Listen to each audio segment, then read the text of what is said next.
Welcome to Swift Coaches Academy, a podcast dedicated to bringing exercise and health professionals the uncensored truth behind what it really takes to succeed in the health industry with me, your host, Zenia Wood. As an accredited exercise physiologist and the founder of Swift Coaches Academy with almost a decade of experience, I'm on a mission to transform the lives of ambitious health professionals who want more and are ready to take action to create incredible impact and financial freedom. So join me as I speak candidly with industry leaders about the struggles and successes from within the trenches through thought-provoking conversations. In this episode, Zenia and I chat about the biggest risk you can take in business, which also combines to be the number one thing she did that transitions from a 100K business to a 600K business. If you're a health biz owner and you want to grow with confidence, make sure you listen to the very end of this episode and download the financial freebie we've made available exclusively to all our listeners. Happy birthday! Thank you very much. The big 3-0 this year. Yeah. Not as scary as I thought it would be, but yeah, it was fun. Obviously, we went to the Sunshine Coast, had a bit of a getaway party, and yeah, it was nice to relax and have some personal time, not business time together as well. A rarity for you, yes. Yeah. Yeah. What's been new in your world, Claire? You bought a house. Yeah. Sorry. Look at us being really adults. You turned 30, I bought a house, I turn 30 soon. Yeah. Oh yeah, that's a big one. We are adulting 101. Yeah. It's been a ride. But let's jump in. This is a good one. I think today would be a good and probably very fitting opportunity to speak about finances around business and potentially your journey from maybe what you first thought about how to run finances when you first started Swift versus where you are now, and sort of what you've learned along the way. Yeah. So I first started with not knowing a whole lot, also not having a great mindset around money, if we want to take it way back to when I started, growing up in a low to medium socioeconomic household, we had the necessities, we didn't have a lot more. And so, my understanding was always have, $10,000 in the bank for a rainy day, in case parents needed to borrow money from me, which did happen, or, it was just this safety net that I felt I needed to hang on to. And then asking clients for money when it came time to do that, felt really awkward and icky. And it was a huge challenge in the shifts that have happened to the point where I think it was only last year where I bought a dress for the first time and was like, you know what? I really want this and I'm not going to check the price tag. And then the chick was like $250. Yeah. And I was like, okay. And just handed over my card.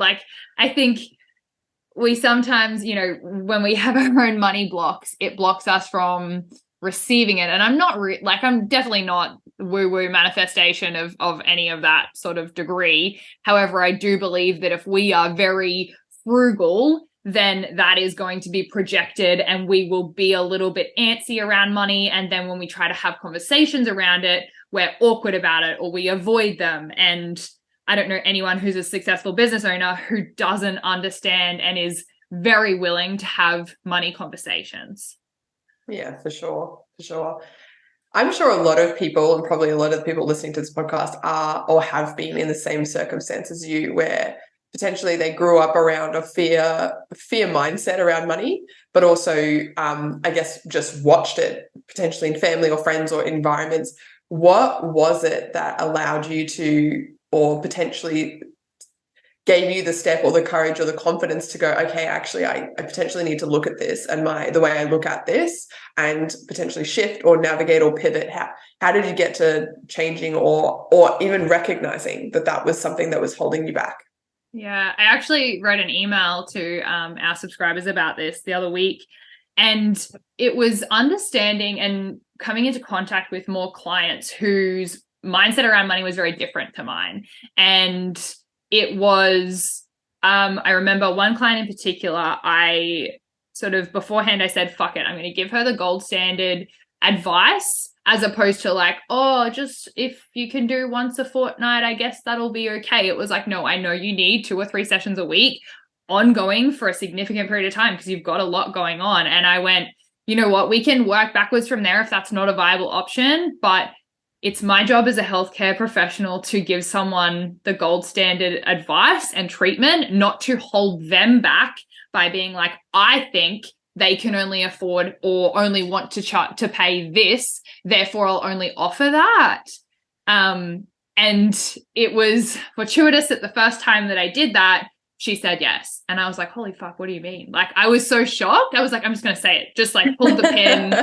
And later I found out she was an anesthetist earning like $300 an hour. So I didn't know this beforehand. And so it wasn't that I was sort of going into that being like, oh, well, she earns heaps of money, because then what happened maybe 2 or 3 years ago is we had the inverse scenario where someone who was working night fill at Woolies 2-3 nights a week on a casual basis, didn't have a whole lot of money, decided to pay upfront for 12 months to work with us for rehab. And so the polar opposite end of the spectrum, where someone actually, you know, doesn't have a lot of money, but values what we do so highly that to them, their health was their top priority. So I guess between those two scenarios, I sort of had a lot of conversations of navigating this and learning that, you know, people who are getting ongoing for years at a time exercise support typically aren't the people who are, you know, unable to afford, you know, a dinner out once a week. Like, these guys have, you know, some sort of capital, some sort of cash to be able to expend. And so talking to them and learning about that and getting more comfortable with money conversations through that was really helpful. And then also, I guess, understanding that it's just a value exchange, right? Like, if you believe that you're offering something of tons of value, and to that person, they believe it's worth the same or more than what they're handing over, then it's a win-win. Yeah, absolutely. And so I guess, did you come about that mindset yourself? How did you sort of transition that? Because I mean, there have been situations, I guess, in my own life, and I'm sure a lot of people have done the same thing, where you go, okay, I recognize that this is a potentially a block for me, or something that I'm struggling to do. What are some tips or things that you did that you would probably offer to others in terms of how to get there or how to work past that block? I often feel like the only way is through with a lot of things, whether it's building confidence on posting on Instagram, whether it's, you know, squatting in the gym, whether it's getting better with your money. I feel like the way is through, and it's through reps, regardless of whether those reps are, you know, how many reps you do of checking your finances or how many reps of money conversations you have. But I'm very big believer on doing the hard, messy work over and over again, being consistent as hell, and taking the action, especially when it feels uncomfortable, and leaning into that with people who, you know, have a better insight to, or a different insight to you, you know, having conversations with clients who are investing thousands of dollars in the stock market, listening to podcasts on, you know, how to invest in like different stock groups or whatever it is, right? Like, having those conversations or finding ways to do that, whether it's humans that you know, because I mean, you know, I knuckled down and bought my first house at 27. My mum has never bought a house. My dad bought one at like 42. And I was like, didn't have any sort of, you know, I didn't grow up in a household where finances was even spoken about. It was kind of like, you get a job to get good holidays, to get good leave, to then retire. So I was like, but can't you just, but like, it's definitely not. But like, no. I don't know. I think it comes through reps. And now I'm very much of the opinion, especially being an entrepreneur and working for myself, is that my idea of money and finances now is that we can always make more, but we can't make any more time. We can exchange time for money. But the people who are evolving or who are, getting others to support them in terms of their time are exchanging money for it, because we realize that our biggest asset is actually time. It's not money. You can make more money. And so I'm in that exchange at the moment. Obviously we have Swift Assist where we exchange, money for getting time back, getting someone else to do the things that are worth less than my hourly rate. Yeah, absolutely. Yeah. So I guess this is a good segue off, or the same segue, but question is, what is the number one thing, or number two things that effectively you were able, or you employed to be able to transition you from a biz that was 100K revenue to a biz that's over 600 plus? Yeah. So I guess if we're looking at the things that transitioned me, and obviously today is on particularly finances, that was the biggest thing, and the biggest shift is working through my money blocks or mindsets, and slowly but surely stepping out into that. But if I was to say like the one thing that was the biggest thing was actually tracking my finances each and every single week.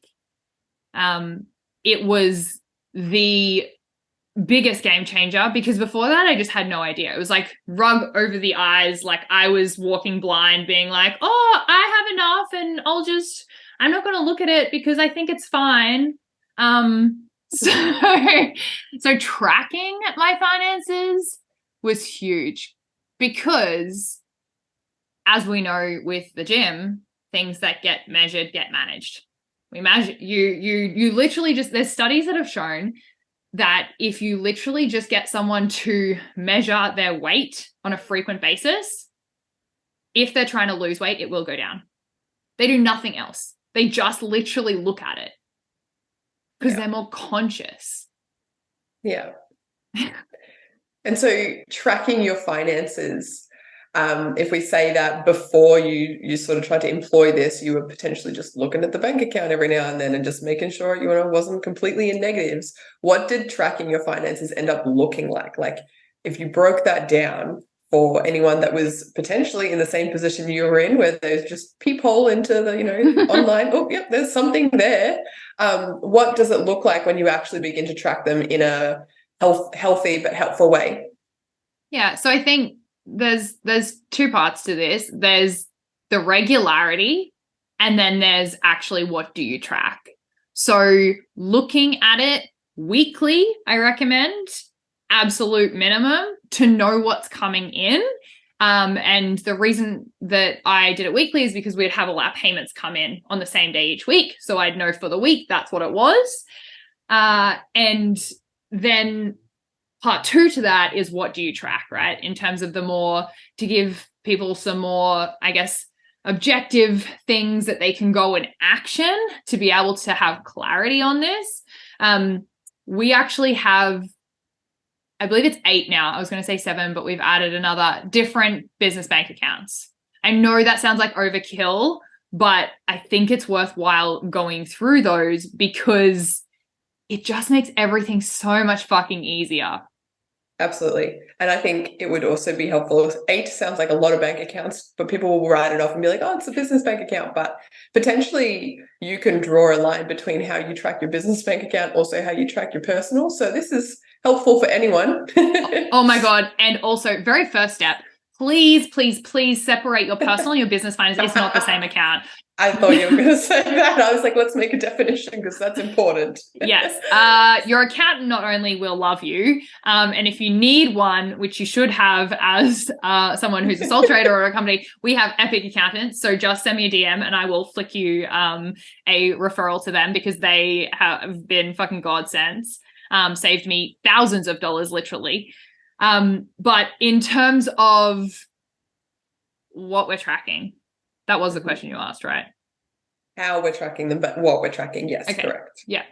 So literally we just use Google Sheets. It's nothing fancy, but it's we open the bank account every week and track that. Yes, absolutely split your personal and your business because you don't want to get it muddled. You want to pay yourself a fucking wage first and foremost, and then you work out what's left over, as opposed to like, I'll pay myself what's left over after all the expenses, and then you just continue to spend things and you have nothing ever. You have to fucking pay yourself a wage. Especially if this is your sole thing and you don't have, like, this isn't your side hustle, you need to be making sure that you have clarity and you're not like, I can't pay my rent this week, because that is important for you to sort out you. And that, because your businesses should serve you, you shouldn't serve your business. Yeah, I think there's also probably a good clarification to be made there that you've sort of erred on the side of caution with. But if you are a sole trader, I think a lot of people's mentality is, I am my business, so therefore what the profit's coming in, that is my money. Yeah, it's your money until you go, what about tax? What about first aid? What about these, updates of insurance that I need to pay and this other fund that comes? It's just so messy. And I have so much clarity and so much about my business finances because I just track them. And I know that if we're in the red one week, it's okay because we're in the green by like 50% 3 weeks before. So I'm not stressed that 1 week and I don't get this emotional volatility of like, fuck, everything's falling, because one day I check it and it's kind of like someone who gets on the scales after a big weekend, they're like, I'm up 3 kilos. And you're like, bro, chill. It'll be down next week. Yeah. So we might dive into the actual accounts that I have. Give us an insight. Yeah. And what we do with those. So the very first account is called an income holding account. So that's where all the money comes in. Don't have money coming into 17 different accounts in different methods. Everything comes into the one account and nothing gets taken out of that same account unless you take it out and disperse it into the rest of the accounts. So that needs to be clear, that money only goes in to one account, and then you personally every single week will disperse the money from that account into your other 6, 7 accounts, 5, however many you feel is necessary from the rest of the list. But you need to have an income holding account, which holds the income that comes in. The bucket. Got it. Yeah. Yeah. Perfect.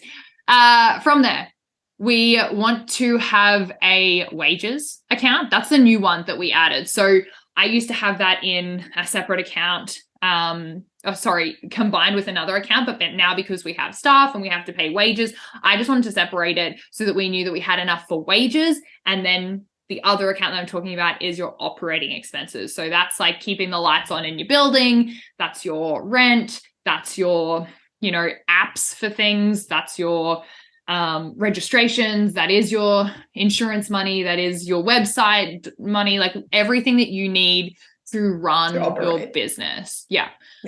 So we split that from wages so that we could have clarity on that as it grows. And I think that that's really helpful as well. Is that making sense for you so far? Yeah, absolutely. Okay. Absolutely. We have an operating and we have wages, but together they are the combined operating expenses of the business. Yeah. So you can have them split or you can have them together. We call them OPEX, OPEX, operating expenses. Then you have your tax account. So you need to be putting aside, and this will depend if you're a sole trader, what percentage you're at, or if you're a company, is it 25%? Is it 27.5% this year? Have they changed it based on your country, your regulations? And so that includes tax for GST purposes, if you're registered for that, if you're earning over 75K a year, your PAYG, which is if you have employees, your BAS and your super. So BAS is like a quarterly tax bill that you get if the government determines that you do earn enough to pay it quarterly as opposed to annually. And then your super that you need to be paying yourself and or staff, because that's the last thing that we think about as absolutely you're self-employed. You're like, oh, super, I'll do that when I'm 60, or fuck, there's nothing there.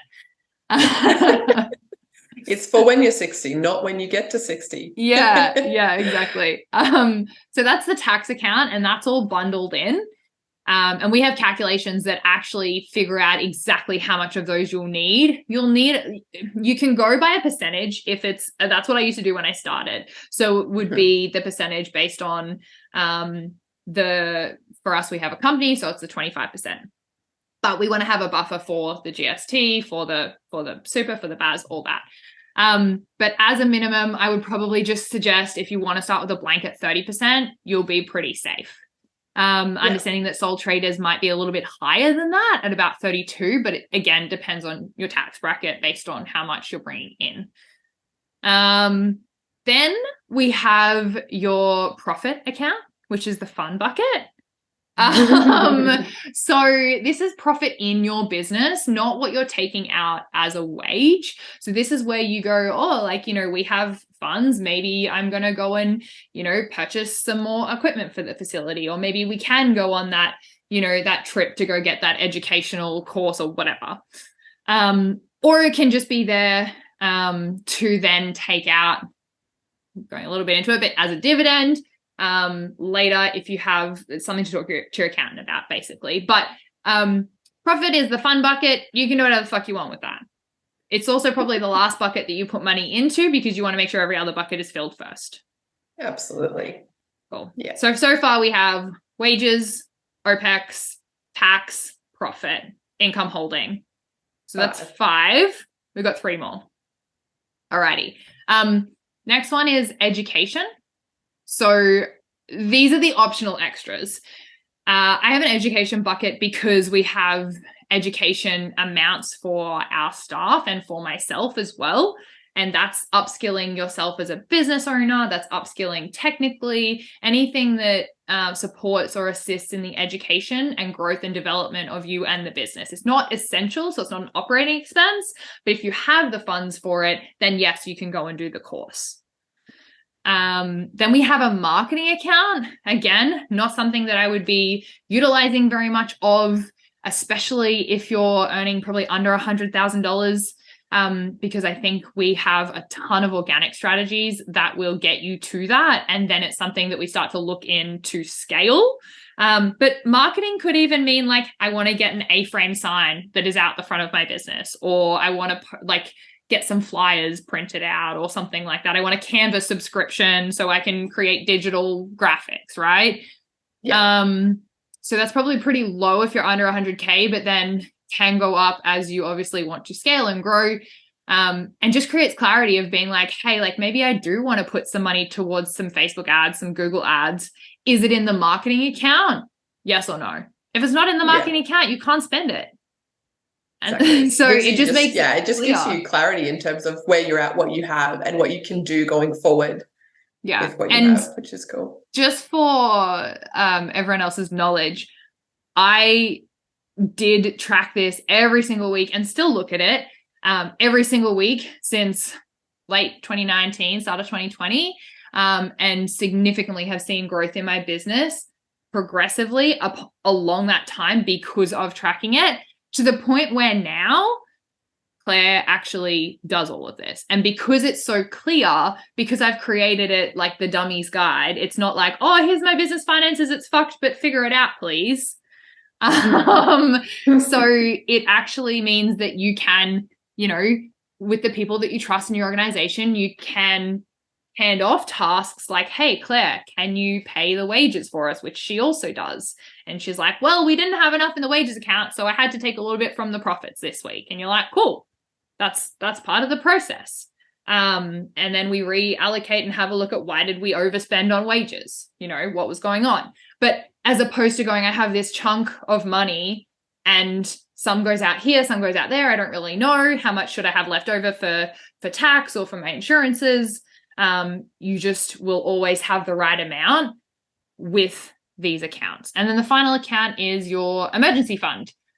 So this is typically listed as 3 months of your operating expenses plus wages allocated to that account. So if shit hits a fan, if you got incredibly sick, if you had a bricks and mortar business and you had to close during COVID and you weren't, another thing to come back to, but if you weren't savvy enough to create offers or pivot and you just closed shop for 3 months and decided to throw your hands in the air and not do anything. You should have 3 months worth of emergency money to pay yourself and your staff and those operating expenses. Let's say you got no rent relief or something. These are all, I think, as I'm hearing you, and obviously I work with this with you and with Swift, and I do all of these now. And as I'm thinking about it, I'm like, a lot of people would just money is probably one of the number one things that stresses them out. And this is ultimately what you're describing is ultimately the stress relief. It's something that allows you to have confidence in where you are, confidence where you're going, allows you to track what's happened and potentially track the projection going forward. But yeah, it just adds so much clarity and stress relief that no one is doing this. They need to start. Yeah, abso-freaking-lutely. So maybe grab a pen and paper if you're listening, and we're just going to go through those again, because I think it is so fucking important that you get a business account set up with your ABN, not under you, but under a business. Income holding, wages, operating expenses, tax, profit, education, marketing, emergency fund. Those are your 8. You can choose whether you want to keep the wages and operating expenses together or separate. You can choose whether you have an education and or a marketing account, but the others are essential in my eyes. Yep, absolutely. The thing with that, you mentioned like the stress, and it's like stress is based off of unknowns. And if we can know these things and then be like, okay, yes, absolutely. Maybe you aren't earning enough to pay for the things you need. Even more fucking reason why you need to track this, not put your head in the sand and then wait for this huge tax bill and be like, fuck, my business has to go under. Yep. Couldn't have said it more. Absolutely. I read a stat that said 82% of failed businesses state that a lack of cash flow was a major role that they closed down. My goodness, that's far too high. 82%. My goodness. And it's like, these are people who are good fucking at what they do, but aren't great at finances. And if we throw our head in the sand with it, we're not going to get better. Yeah, absolutely. So I guess, yeah, what we're saying is when you have the information, you can make informed decisions and be able to make those choices. The other thing I want to add to help the operating expenses, because you might be like, yeah, I pay rent, I pay this, and then you're like, a week later, you're like, oh, fuck, I actually have like a G Suite and I pay $8 a month for that. And I also pay $12 a month for Spotify that we play in the gym, and like all these other business expenses, right? So we actually give our business mentees, our students, a document not only that tracks their finances, like with all the stuff we've just spoken about, but specifically an exclusive sheet that has a list of all potential like example operating expenses. And then you go, okay, well, first aid maybe only happens once a year and it's $80 a year. And you literally go 80 divided by 52 in a certain cell. And it tells you how much you need to put away every single week so that once a year you can pay for that. And then it calculates it. And then your operating expenses number is just this magical number that appears based on all of your subscriptions that are annual or fortnightly or weekly or whatever it is, so that you're not just going, oh yeah, it's rent plus a little bit.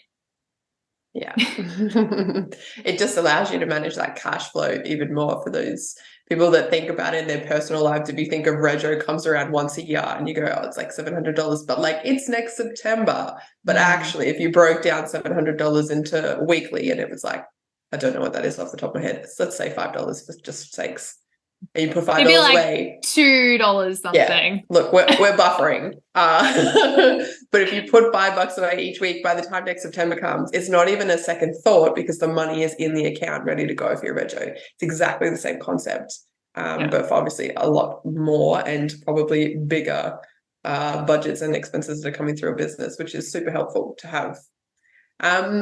What would you recommend to coaches? One of the first thing that they would do, obviously, they're going to split their business and their personal accounts. What's the next thing in terms of tracking? You've mentioned that we have a tracking sheet, which, to be honest, when I saw it, it was very detailed and pretty colors, and it automates. Honestly, actually, if you haven't, please get one of those. We have I was just going to say, we actually not the whole. So we have an incredible, like, huge list of workbooks that we give our Biz mentees students. However, we actually have this specific financial tracking section, which includes being able to track your finances, showing you how to do it and that operating expenses, like breaking down all the individual things that need to come out each week or annually or whatever, we have that we can give to people. So it's already automated in a little email sequence. And how do we do this, Claire? Do we chuck a link somewhere? We will have the link in the description. Pop your details in there, and then it will be sent to you via email. That's what we'll do. Perfect. So find the link in the description. Yeah, so it's got everything there. It runs you through it. I believe there's also a video of me explaining how to do it. Like, it's super, super thorough. That's what I would recommend people do. And it's free. We're not charging for this. I just want to make sure that good fucking coaches and health professionals are not leaving the industry because they don't know how to manage their money. So helpful. And just plug and play, like literally just put in your own things for that week, off we go. Super helpful. That's awesome. I think that is a very good dollop of advice, especially for finances, that you have delivered. Thank you. All right. Until next time. See ya. Bye. If you enjoyed this episode, it'd honestly mean the world to us if you could share it with a friend or on your socials, follow and leave a quick review so that we can bring you more real, raw and uncensored stories from industry leaders. We also love hearing your feedback, so please DM us on Instagram at Swift Coaches Academy if you have suggestions for future guests or topics. Until next time, and in whatever you do, move swiftly.